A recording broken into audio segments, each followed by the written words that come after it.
Bonjour, je m'appelle Aram Kazanjian. On est ici chez Takugama. Moi, personnellement, ça fait à peu près 3 ans que je suis ici. Je suis natif de Canada, de Montréal. Et dans mon carrière de passé, j'étais engagé plutôt dans le domaine d'économie, développement économique, au niveau des entreprises et quand même gouvernementales. À un moment donné, je me suis dit qu'il faut penser un peu plus à l'environnement, à établir des relations qui sont plus basées sur le niveau de connexion avec la nature, d'entreprendre une stratégie de protection envers le climat, les personnes en général, la population qui est nivelée envers tout ce qui a à faire avec le domaine des espèces. Et dans ce cas-là, c'est les chimpanzés. Il faut créer un lien entre les humains et de préserver les espèces qui sont au niveau critique, c'est-à-dire très concevablement en état d'extinction.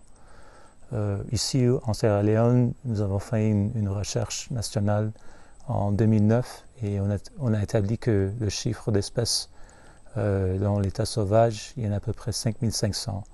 Donc, comme vous le savez, c'est vraiment un état critique.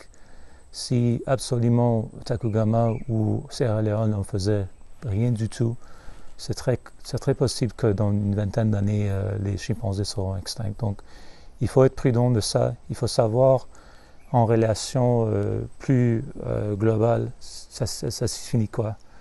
Il faut savoir très précisément c'est quoi le rôle des chimpanzés dans l'état naturel et en termes de société, en termes de développement économique en Sierra Leone.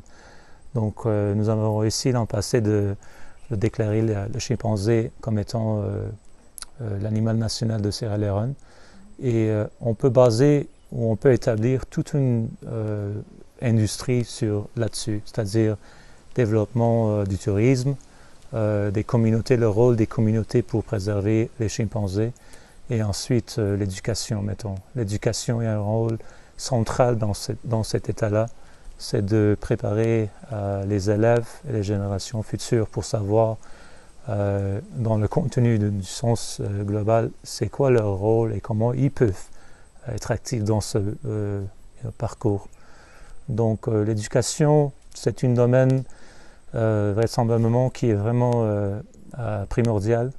Et dans l'état étant donné que nous sommes dans une société internationale, même la France a un rôle dans cet état-là, d'établir des relations avec les écoles, développement de leçons et des opportunités d'apprentissage dans tous les domaines. Donc il y a un rôle que tous les pays peuvent être plus actifs dans ce domaine-là. Et en termes de sanctuaire, c'est vraiment essentiel pour notre croissance et nos succès en même temps. Donc l'éducation est cruciale en fait. Nous avons beaucoup de défis ici au sanctuaire. Défis en ce qui concerne les fonds, en ce qui concerne des situations qui requièrent plus de capacité, accès aux capacités, c'est-à-dire, et d'autres, l'instabilité politique, l'instabilité de la situation qui concerne l'environnement en général. Donc, tous les défis sont déjà présents, mais il faut savoir que la réalité, il faut avoir la persévérance, la patience, et encore une fois, c'est comme Sophie est en train de démontrer que même une volontaire de France peut venir ici avec 3 semaines ou 1 mois et faire une différence qui est vraiment importante pour la sanctuaire. Donc c'est possible d'être engagé avec nous autres. En fait, j'encourage de non seulement convaincre, mais d'influencer la pensée de rôle des sanctuaires en général dans le monde de conservation, et d'être conscient que même une volontaire peut faire de la différence. Donc c'est ça le message en fait, de trouver des nouveaux moyens de partenariat et de collaboration pour améliorer non seulement le sort des chimpanzés, mais le peuple de Sierra Leone. Donc, c'est ça, merci.